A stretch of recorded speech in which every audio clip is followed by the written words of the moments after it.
Thank you so much for coming to the Harvey Nash CIO event and for agreeing to speak at it.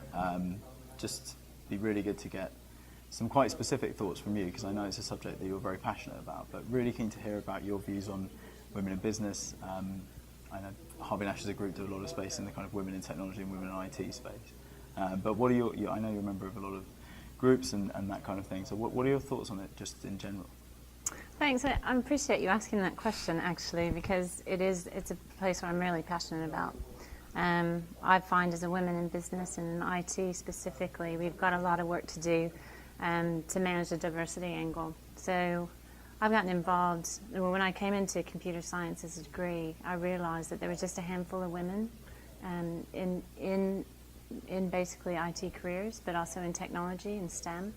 And so entering into the workforce, you kind of see a natural tendency for the women not to get to more senior positions. And so that's why I'm passionate about it, because I want to help the children in the future grow into not only going into STEM degrees, females specifically going into STEM degrees as well, but also to help them go through the talent pipeline.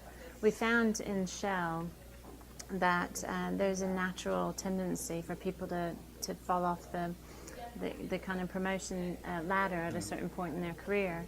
And I think it's only with us talking about it and offering different flexible working for dual career families, or really giving a support network, that we can make a more diverse workforce. And it's really clear in any of the findings in the surveys that you do that we need to do something different in order to break the diversity angle and make companies more successful. Because you know that where companies have a broader board level with a better proportion of females on it, they're more successful. They outperform those that don't, right? Yeah, they do. And what it's really interesting, because when we've looked at it a few times, you find that a lot of the other nations, other cultures around the world don't have this problem, especially in technology and IT. Like if you look at a lot of the cultures in Asia, there's like a 50-50 split across the board. Yeah. Do you have any thoughts on why culturally us here in the UK have such an issue with it? I think where are the role models? You need to get more role models. I mean, you look across any of the people that speak at events, you need to get more women out there and sharing stories around how they've risen to the top. I was at an event just last week, Women 4.0, where a lot of people were talking about the hidden challenges that aren't out in the open around what we need to do differently.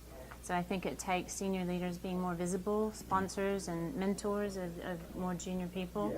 It takes men being more aware of the kind of thought process they go through in identifying candidates for jobs and appointing people in senior positions. So this week I've got a Women in IT conference within Shell, so we're trying to promote kind of rising to the challenge, because it's not only a one-way street, it's not a company, and women also need to feel like they can step up and rise to the challenge and address, the diversity angle and take some leadership positions. Thanks so much for talking to us. Can't wait to hear your speech later. Yeah, looking forward to it.